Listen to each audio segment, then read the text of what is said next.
Okay, so let's start off with some sort of nuts and bolts questions. If each one of you could answer about uh, the number of schools you applied to and how you went about narrowing your list of schools. So, from the thousands of universities out there, how did you get down to the list of schools that you applied to, and how many did you end up applying to in the end?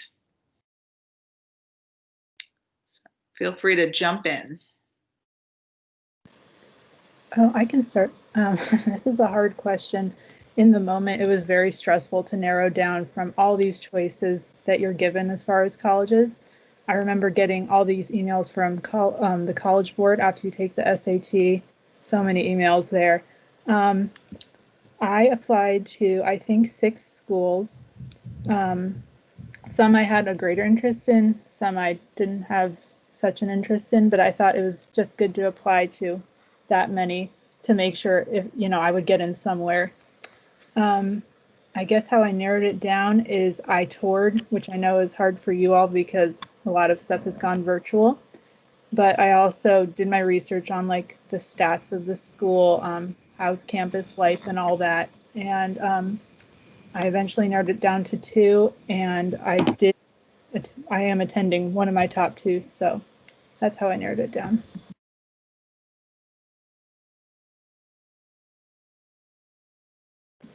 I think I applied to around 6 or 7 schools. And for me, narrowing it down, I based it a lot on like my grades and my SAT score kind of helped me push myself into this window. And I didn't go for a lot of reaches or things that were really below just because I kind of knew where my target was. I also am just a really indecisive person, so I went for a really big variety, and I kind of just tried to hit something from every kind of school. So I had some really small private schools, and I made sure I just knew which were my favorites out of those and picked like 2. And I had like a big city school and then like a big in-state school like tech, and I kind of just made a variety with my like favorite thing from each sort of category. I can go. I applied to around like 14 or 15 schools. I mostly first like made sure I applied to all the in-state schools, and then I knew I was going to do engineering, so I targeted a lot of the top engineering schools. I applied to a few safeties, and I also took advantage of a lot of the free applications, so I applied to a lot of those schools. My process was kind of similar to Maddie's. Originally, I was only considering like 12 schools or something, and then after narrowing it down, I got to like around 8. I mostly just narrowed it down by looking at the size of the school, and then I had the ability to tour, so I could also judge like whether or not I thought the culture of the school was going to be a right fit for me, because I was looking for one kind of similar to HB. And yeah. Okay, so I think these guys sort of represent what is a pretty normal range, especially for students. So like between 6 to 8. I did ask Aman to be part of our panel in part because he did apply to so many, and I wonder in retrospect if he thinks that was a good decision. But I also was hoping you guys could talk a little bit about whether you applied early action anywhere and how, if you sort of thought about things like early decision or early action and how that influenced your choices. So I applied early action to Colorado College. I had been considering for a while doing early decision, but I was a little bit hesitant because of the commitment for it. I got deferred actually when I applied originally, and then they let me apply again for round 2 admissions, which is when I got in. Yeah, everywhere else I applied regular decision for.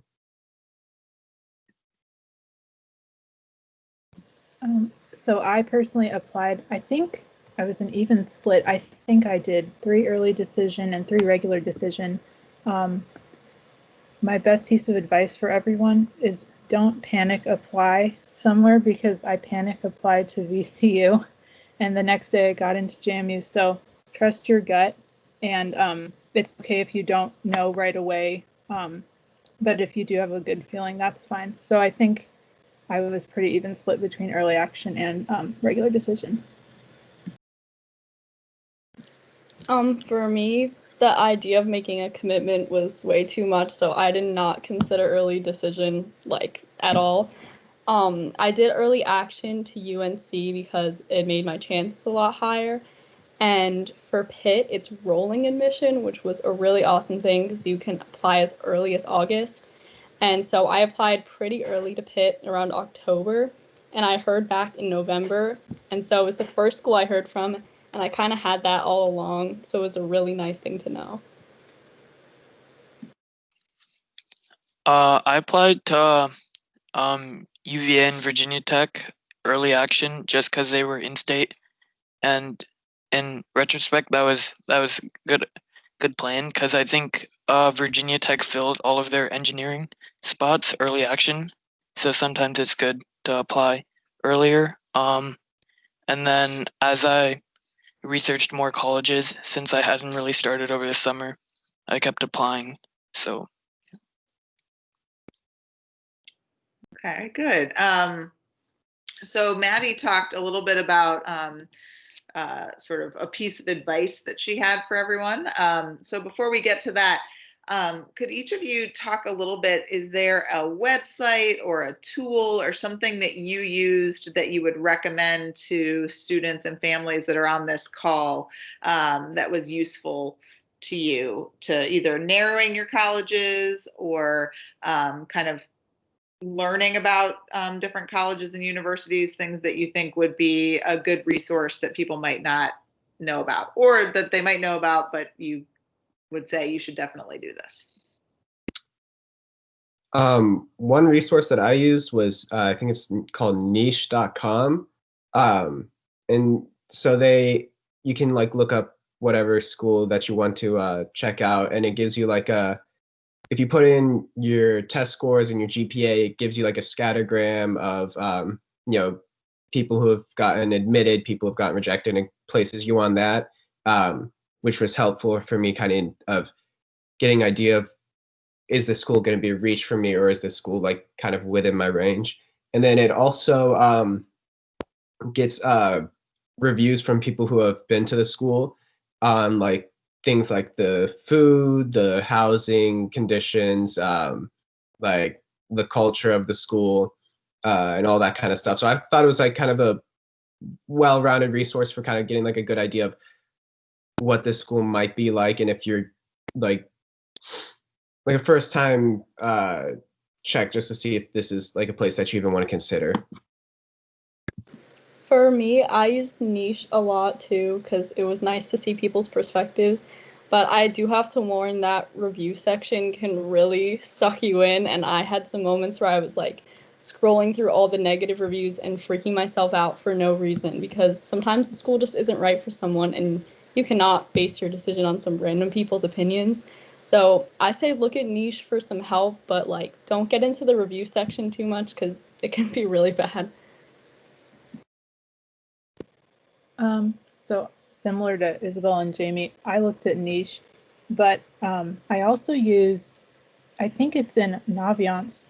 If you all are using Naviance, there's like a little college finder tool, and it has a lot of the stats on the colleges, like the average SAT score, the average GPA. There's even a little I guess it's a scatter plot kind of thing, and it shows you like your chances of getting in based on your GPA and SAT score, ACT score. So like Isabel said, don't let it freak you out.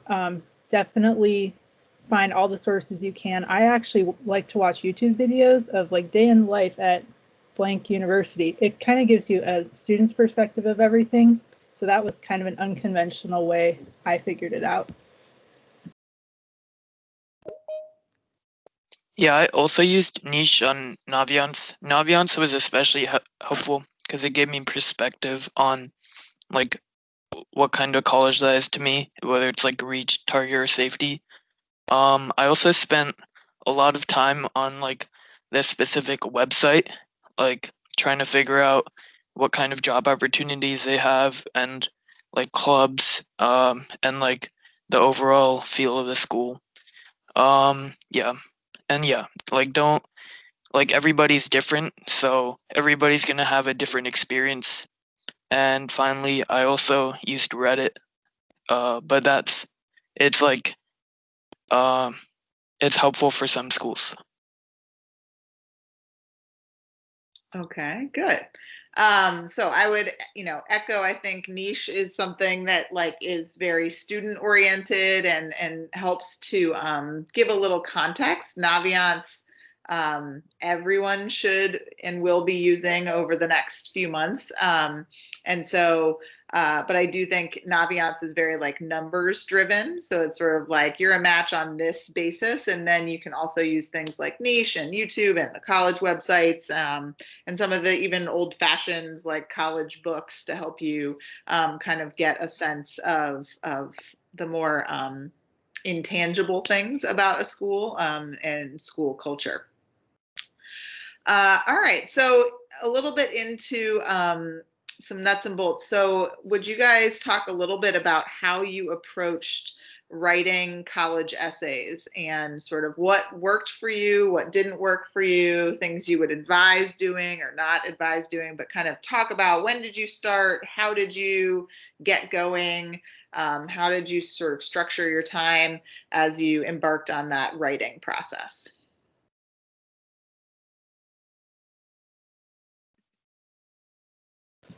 I, I can start. So I started a little bit late on writing the essay. That was my bad, totally my fault. But luckily, I had the counsel of Kelly Dubose, who I don't know if she still does, but she's a fabulous person, and she reads all our essays. You can conference with her one-on-one. Was really passionate about what I wrote about, which was how would you approach a problem in healthcare, and what would you do to solve it? I was really passionate about my topic, but Kelly really helped me narrow that passion into something more succinct because I was writing a little bit too much. So she really offers a lot of like professionalism, and she makes sure that your message still stays clear with your essay. So I would say learn from me and start earlier. Maybe the summer going into senior year, just start thinking like, what is interesting about my life that I could write about?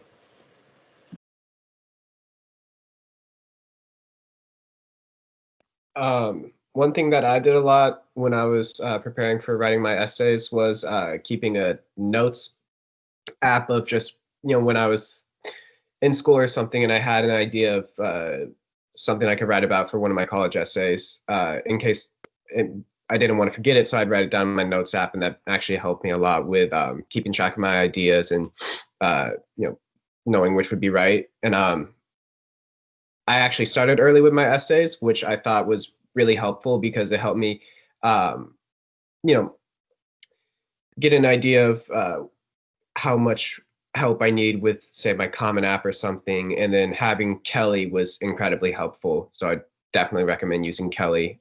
There's literally no harm in doing it, and it can only help you.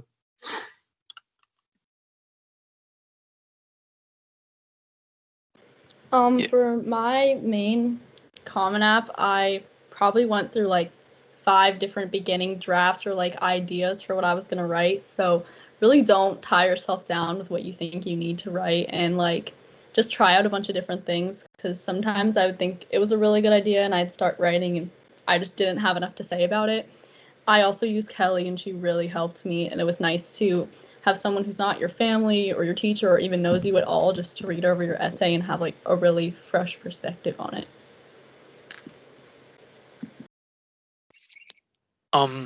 I started my writing process really late, so yeah, because originally I had a lot of trouble figuring out exactly what I wanted to write about. I didn't have a specific idea I was completely passionate about, but in the end, I just chose one idea and went with it.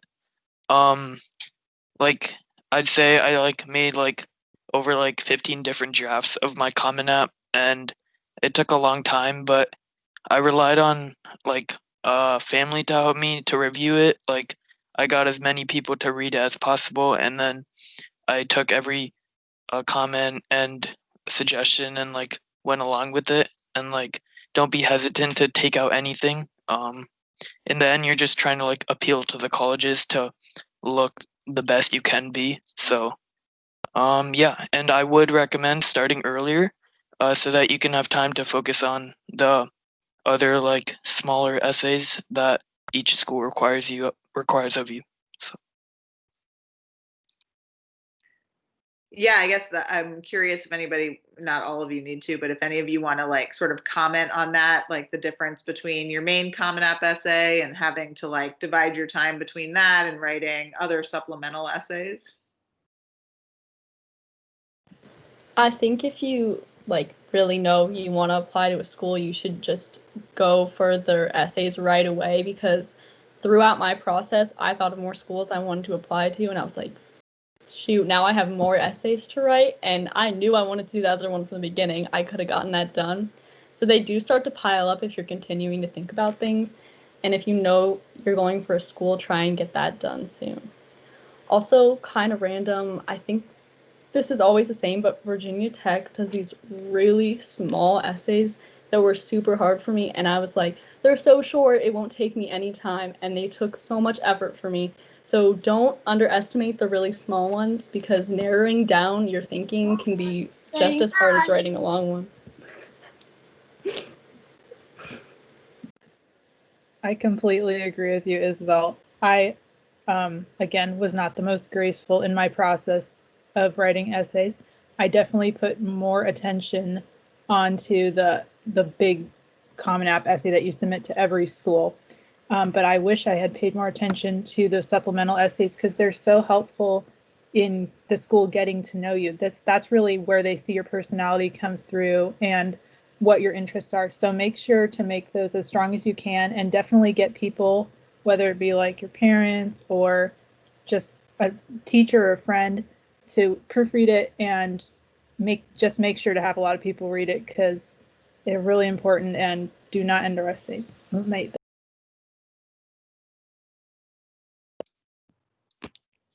yeah, I also oh No, go ahead, Amon. okay. I also recycled a lot of my essays.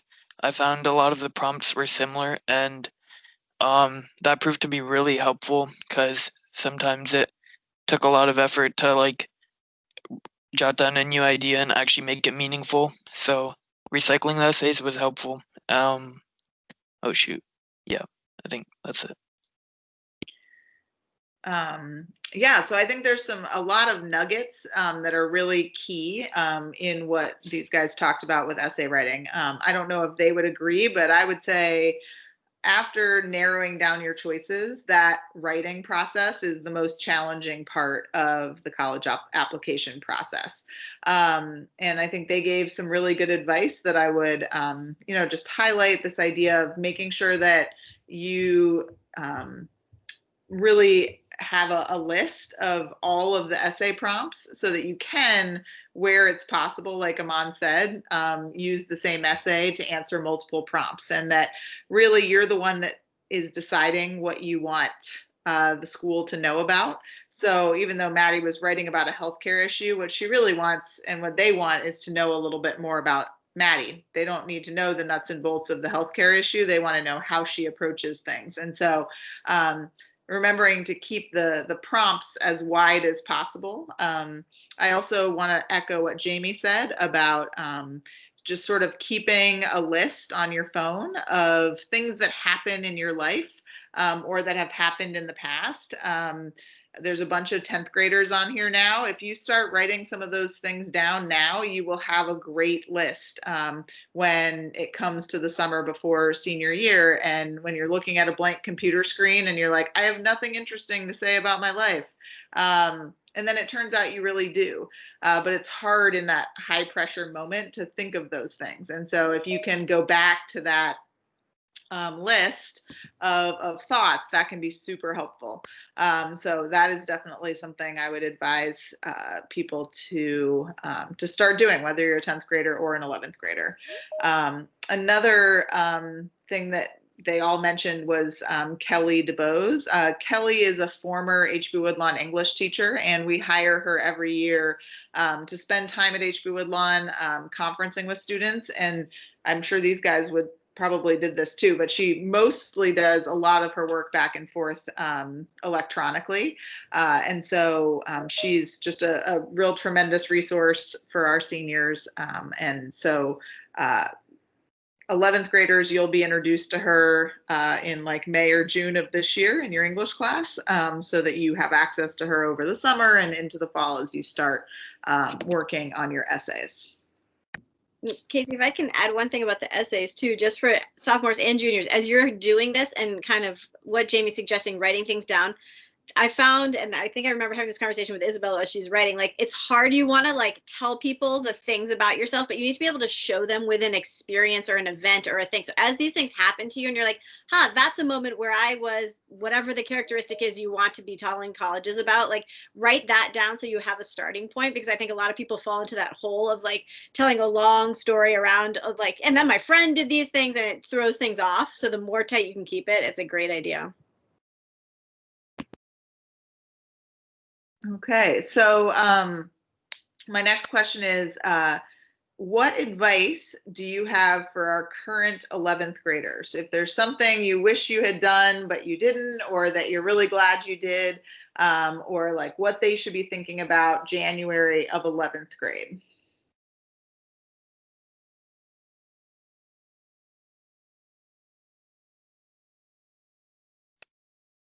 I can go. I guess just right now off the top of my head, I'm sure there's like more, but one thing I wish I did like 11th grade was just start applying to these like various scholarships. There's like a ton of money in scholarships that I didn't really take advantage of, and like it's just you just like Google searches or like ask your teachers about them. Also, in 11th grade I started looking for internship, and I found an internship in something that I was passionate about. So, like for colleges, it's always good to have something concrete to show what you actually are skilled at. You can't just say you're skilled at but not have any proof of it. You need to have something on your resume. Yeah, that's another thing. You should probably start having your resume ready and completed by now if you haven't already. Yeah. And I guess have fun. Yep. Yeah, so similar to Amon, I actually started my internship with the immigration law firm that I'm at right now, the summer of my junior year going into senior year. And so I started looking for an internship in my junior year to kind of get that on my college and to work at a place that I'm, passionate about what I'm doing. And so Kate actually helped me get in touch with this place. And I think that was a really, in addition to being like an amazing experience, was a really good boost for my, college resume and for my essays, because it gives you something really good to talk about, especially if it's something that you're passionate about. And like Maddie said, since this is the school trying to get to know you, there's really no better way than when you're talking about something that you really care about. Yes, I totally agree with what everyone said. To add on to what Aman and Jamie were saying, definitely do try to get volunteer experience and try just to expand your horizons a little just beyond doing work. I know it's so tempting to just like focus on school 24/7, but colleges often want to see what else you do, whether that's like playing a sport, playing an instrument. Just try to get involved.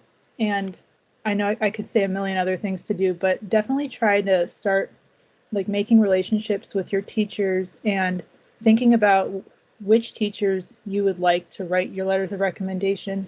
That was a really good piece of advice I got from my TA, Catherine.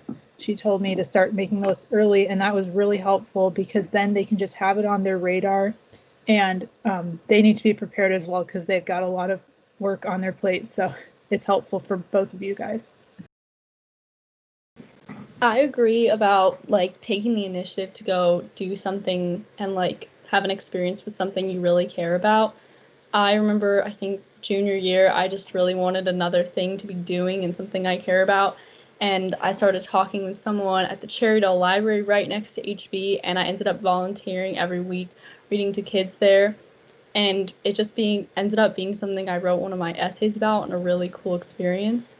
I also think more generally, my biggest advice is just to keep your mind open, because I became super focused on wanting to have a list so badly, but I just kept coming across colleges as I was going, and I didn't even hear about or think about Pitt till way later. And I mean, look where I am now. Great. Well, that's actually a good segue. My next question was going to be, and Jamie, you can talk about life after high school, but for the three of you that are a semester into college, what parts of college did you feel prepared for, and what parts did you not feel as prepared for?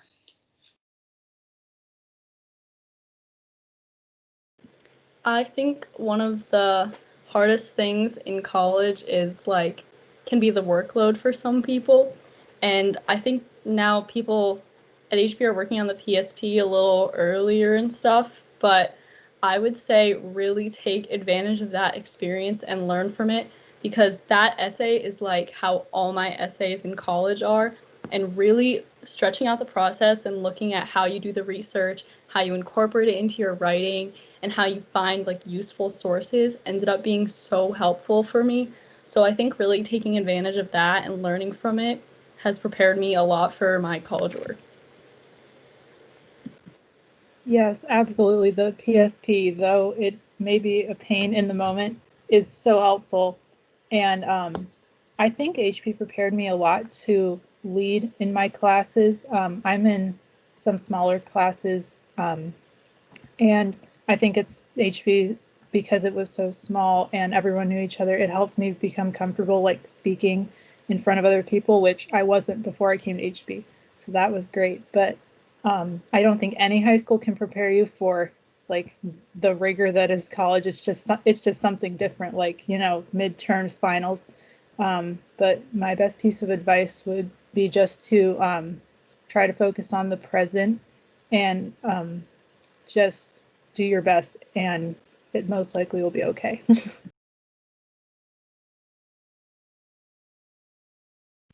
Yeah, I agree with what was said. And so this semester is probably the most important thing that helped me was time management. If you don't manage your time properly, you're not going to have enough time to actually learn the material.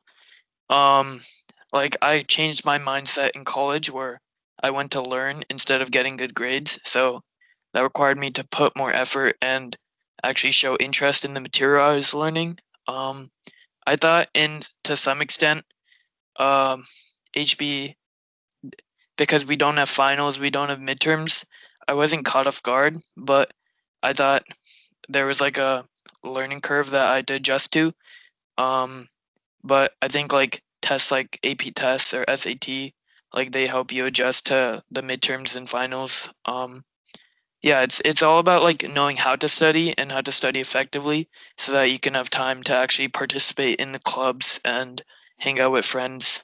So yeah. Oh, also one thing I wanted to add was I wish I got more AP credit. So yeah.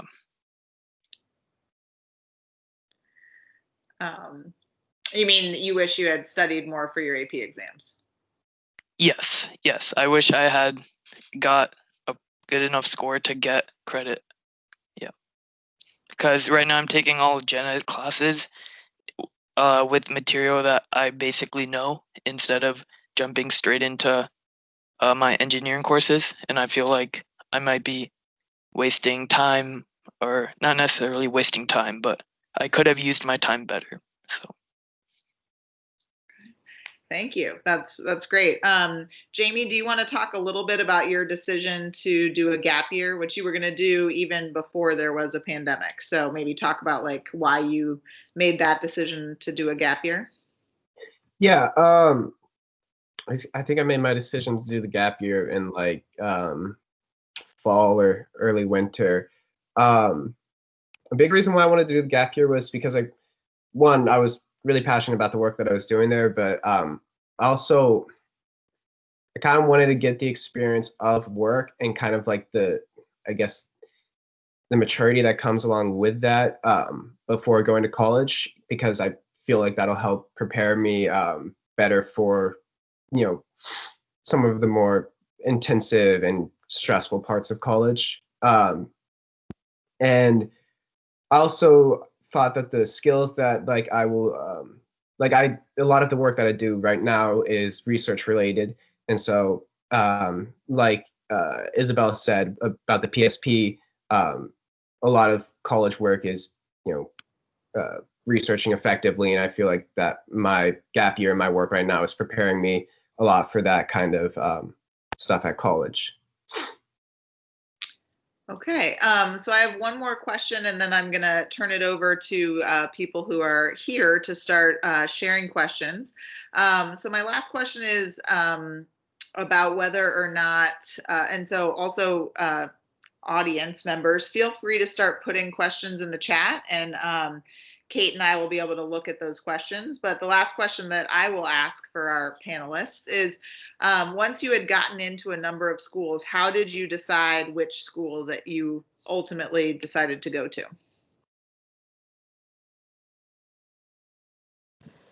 I can start. So I was really between two schools, and I got into both. But what really did it for me, I was lucky enough that I got to tour JMU probably twice or three times before before COVID.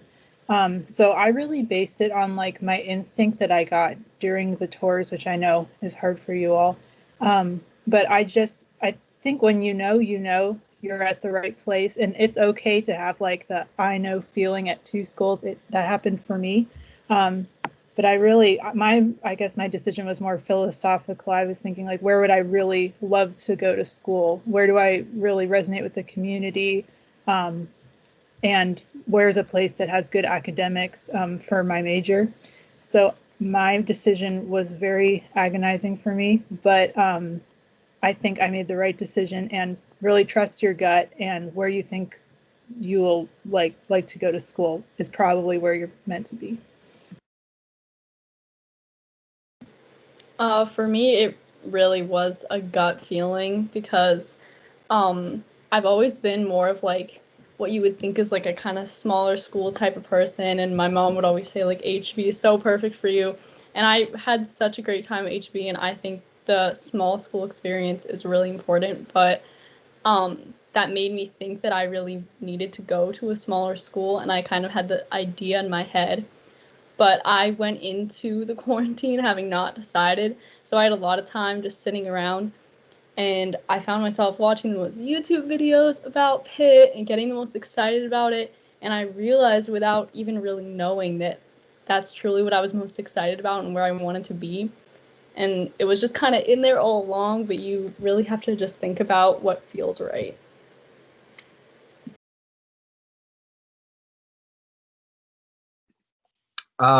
I was, I guess, lucky in that I knew that I wanted to go to Colorado College when I first toured it. It was the first school that I toured.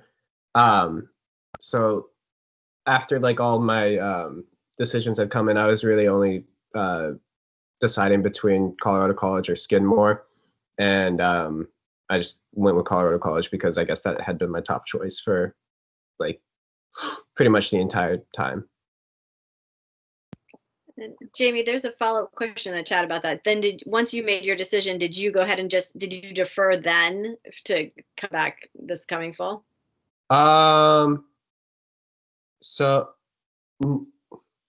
they deferred me like when I applied early action, and then are you asking if I like once you had decided you wanted to go to Colorado College, you made that choice. Did you know right then? You knew from the beginning you were going to do a gap year this fall and like this school year regardless. Yeah. So going into applying to colleges, like when I was doing interviews, I talked about planning on doing a gap year, so I'd already made that decision beforehand. But Colorado College was a lot more what's the word? helpful about, making a gap year like a easy thing to do. There's another question in the chat and this is, did anyone do any dual enrolled classes while you were in high school with like the NOVA dual enrollment? And if you did you feel like that was useful? No, but I really wish I had. So please take advantage of dual enrollment. I have a friend at college who is already a sophomore by credits because she did dual enrollment classes whenever she could. That is my one regret, that I didn't take any. So please take advantage of that opportunity. Okay. I did. Yep. Go ahead, Mon. But yeah. So for choosing this school, I first like realized what kind of school I wanted to go to, like whether it's like big or small, or even like demographics. Like Naviance proved to be a useful tool to figure that out. And then when considering the actual school, I took name recognition into account, of course, the cost and the location, and just mainly like opportunities outside of college and like the alumni network. Yeah, I think mostly what also helped me out was looking at the various clubs that they had and whether they sparked my interest and which school had more opportunities. Yeah, and then I did do dual enrollment, and it was very helpful. Yeah. Okay. Great. So in looking back on your high school careers, would you guys say that you took the right amount of AP classes, not enough, you wish you had taken more? What would you recommend in terms of the number of AP classes to take while you're in high school? I took 6 AP classes, which I felt like was a good balance because I never felt like I was too overwhelmed, but I also didn't feel like I wasn't I never felt like I wasn't doing enough. So yeah, I mean, I think 6 was a good balance for me. I know people who have done a lot more than 6 and they had a difficult time with it. And then I also know people who were able to manage it pretty well. Yeah.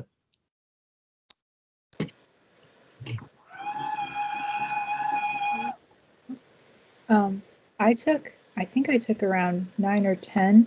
And I think that was okay for me, but I wish, in hindsight, I wish I would have balanced them out a little bit more because I did like maybe 2 and 7. So junior year 2 and senior year 7. I just wish I had balanced them out a little bit more, but really do what makes you comfortable. It's not a race. Don't enroll in a class that you think you can't handle, but also don't be afraid to try an AP class. All the teachers at HP want you to do well, and they're some of the most supportive people. So don't be afraid, but also don't stress yourself out too much and enjoy your high school. I actually think it's pretty important to maybe just take like less so you can focus on them more, because I think I took 9 overall. I had like 5 my senior year, and I ended up just not being able to fully focus on all of them. And I kind of wish I had taken out 1 or 2 so that I could be better in the ones that I was in, because it really is the most helpful thing to get college credit for them. And I wasn't doing that amazing on any of my AP exams because I just wasn't super focused on all of them. Yeah, I also agree. I took like 10 or 9, I'm not sure. I wish I had focused on like less, like so that I could do better on those exams. Yeah. All right, so there's a great question here because there's a lot of students on this call, but there are also a lot of parents. So what is one thing your parents did that helped you, and what is one thing you wish they had done differently?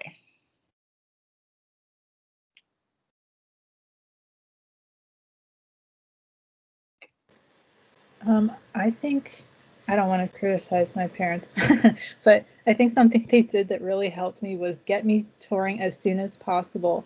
So we kind of made my first trip out to JMU kind of part of just a day out in the mountains. We just pop by JMU, just walk around the campus. I think the first time I visited was my sophomore year, and that really lets you start gauging okay, do I like the feel of the campus? You don't have to be in love with the school. The first time I toured, I said, absolutely not. I'm not going to JMU. My mom made me tour anyway, and look, here I am. I love it. I guess something I wish she had done differently is don't let your parents, I guess, like force you to apply to a school just because it like looks good on paper, because you may not actually like the school as a whole. So trust your gut, but be respectful and like honor their requests, but also do what's best for you. Yeah, like Maddie, it was really helpful for my parents in that they helped me get me started early on the college process. So touring schools, I think I toured the first time in like spring break of no, I toured first time in like December or November of my junior year, and then did a lot of tours my spring break of that year. Also, just having them look over my essays was really good, especially if I was applying to a school that they had experience with, it that they were like an alumni at. Having that perspective was helpful. Um, One thing that was not helpful was they sometimes tried to force me into applying to schools that I was never really that interested in, and like didn't really care about applying to, um, just because they kind of felt like I needed more backup or something. But yeah, that was, yeah. I think probably the most important thing having your parents involved with is the financial stuff, because having a kind of open conversation about it and knowing the expectations from the beginning can really help. I know some people who became like set on schools and realized it probably wouldn't work out, and just knowing kind of what is achievable for you is really important to focus on. I think I wouldn't fully blame this on them because I wanted to do it too, but touring a bunch all at the same time kind of hurt me because I would get burnt out of touring colleges, and by the end I didn't even like doing the tour even if the school was really nice.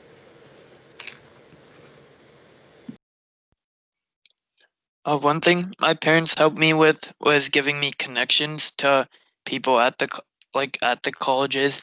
So like once I got in, or if I was interested in the college, I could talk to them, talk to the alumni, or talk to like students there, get like feel for the campus, or like for the academics. And then one thing that I wish they did differently was probably just like let me, uh, I guess, give me like more reign on what colleges to choose and not to choose. Like, yeah. Okay, good. And I think there's some really good advice from all four of you there. Colin also asked, sort of related, since a number of you talked about touring, that is there anything you would recommend doing now as a junior if you can't visit campuses in person? Like, what would you recommend that students do to start narrowing that process with the hope that maybe people could be visiting campuses more this summer and fall? And you don't all have to answer, but if anybody has an idea. I was actually thinking about everybody still in high school and how much I love the tours and how that's going to be hard to create that same experience. But I would definitely say just talk to someone. If you know someone who goes to the school, just give them a call. Ask them like, hey, what's a day in your life at, blank college, or, I think that's really helpful. It really gives you a student's perspective because the admissions committee can tell you, everything they want about that school, but it's really your experience and what you're going to make of it. Also, I will again promote watching YouTube. It really is a good way to get kind of a more casual perspective on the school and what it's like there. Okay, great. That's really helpful, Maddie. So Tyler asks, were your essays relatively the same for each school you sent them to, and how did you decide on what to write about? So you guys gave a few tips, but if there's anything else that you would want to add to that.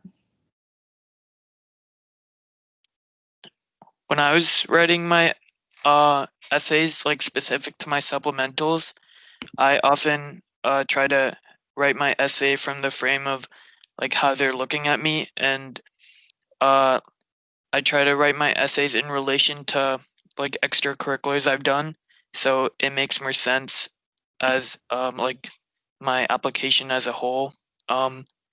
Like for example, when applying to UVA, there were two different questions. One was like very technical, another was like related to like volunteer experience. So I used my past experiences, and then like I guess my essays were dependent on the supplemental question. So. Okay. My supplementals were all pretty different, but I think the main thing to focus on is showing a part of yourself you don't show in the Common App, because if you just keep like pushing the same point or the same thing about you, it becomes kind of useless to be writing the supplementals. So like add something special about yourself in those that you're not showing in your Common App. It's like another chance to add more about you. Yeah, great advice. So at least 3 of you talked about doing something during 11th grade. Actually, all 4 of you, I think. And the question is, how did you go about searching for jobs, internships, volunteer work to do over the summer? So when I was first trying to figure out what I wanted to do for my internship, I looked at things I was passionate about, and the place that I looked at was actually my PSP, and trying to find work related to what I wrote about, which was about like foreign intervention and agribusiness in Guatemala, and so that led me to immigration, and Kate helped me get in touch with an immigration law firm in Arlington, which was incredibly helpful. So I'd say definitely talk to HB teachers, especially teachers that you have a connection with, like your TA or something like that, because I'm sure that they have connections to places that you might be able to work at, and I'm sure that they could be a lot of help. I totally agree with Jamie. HB teachers are some of your best resources for stuff like this. Also, don't overlook what's right in front of you. I ended up starting my volunteer experience at Virginia Hospital Center, which is like 5 minutes from my house. I never thought I could do like a volunteer internship type thing there, but definitely don't discount the stuff right in front of you. Volunteer Arlington's also an awesome place to start, if to just give you like a broad list of ideas, and then from there just choose what you're passionate about, because volunteering is, I think it was one of the best decisions I made all of high school.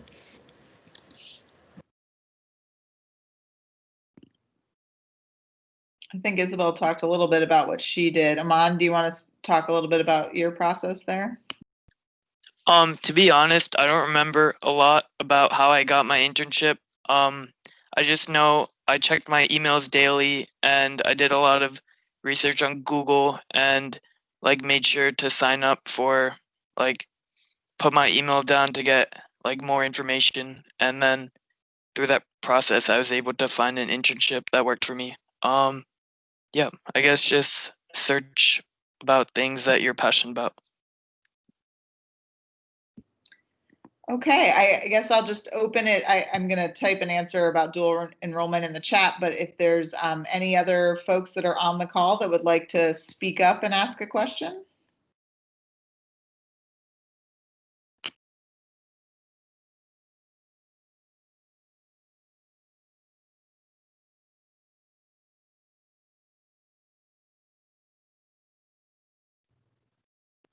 To any of the alums, I was just wondering if any of you were thinking about attending the college you're at right now or about to go to and transferring, or are you just going to plan on staying at that college until you graduate?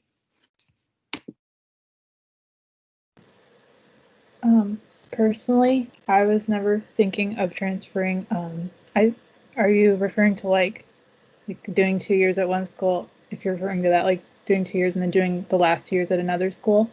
I personally was not thinking of transferring, but it's definitely an option, and it's there if you need it. But I would definitely say that the first couple weeks of college are kind of hard because you're away from home and it's a little disorienting.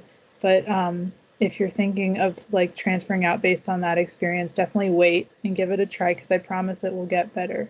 But personally, I was not thinking of transferring out.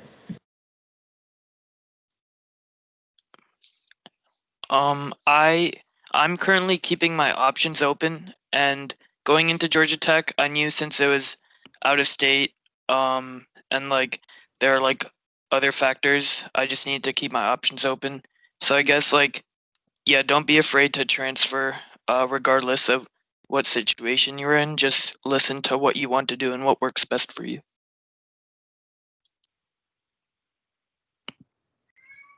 Okay.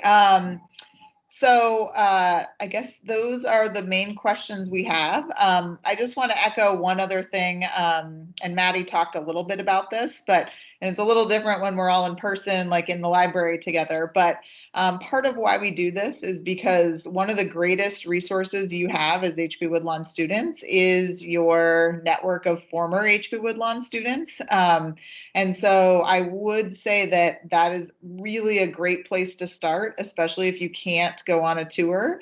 If there's a school that you're thinking about, you can reach out to your TA, to me, to Kate, and we can let you know, hey, this student,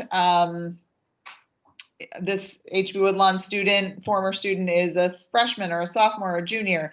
And I know sometimes it can feel really intimidating to just sort of like cold call an alum that you might have known who they were because they were older, but you're like, they wouldn't even know who I am.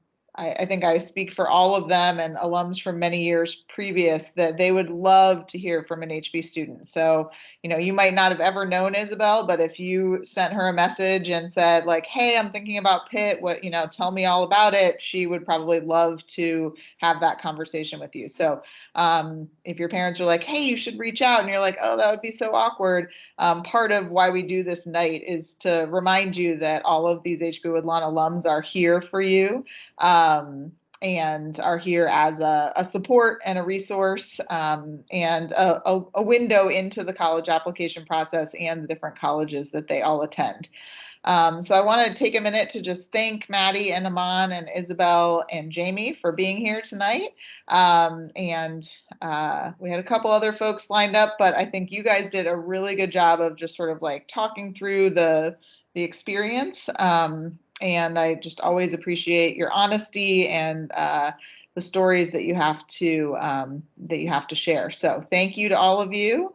And thank you to all of our current HB Woodlawn students and families who are here. And I'll take a minute to answer some more things in the chat as we're heading out. But thank you guys for a great night. And 11th grade families, we'll see you on February 24th for our next college event. Thank you guys. Good night. Thank you all. Thank you. Thank Thanks you. so much. Thank you.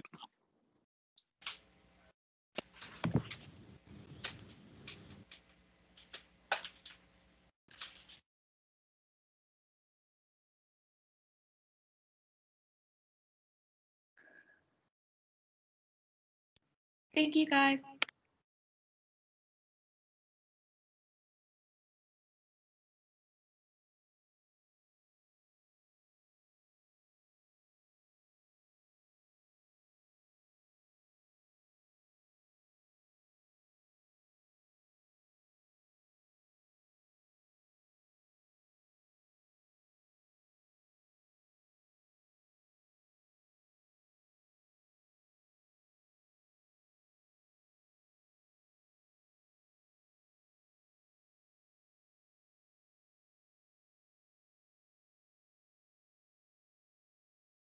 All right. Well, Kate, I'm going to just close out the meeting. Good job. Thanks. See you in the morning. I'm gonna go See you do in the some morning. bedtime. Yeah, Okay. too. Bye. Bye. Yeah, what's up, Bob?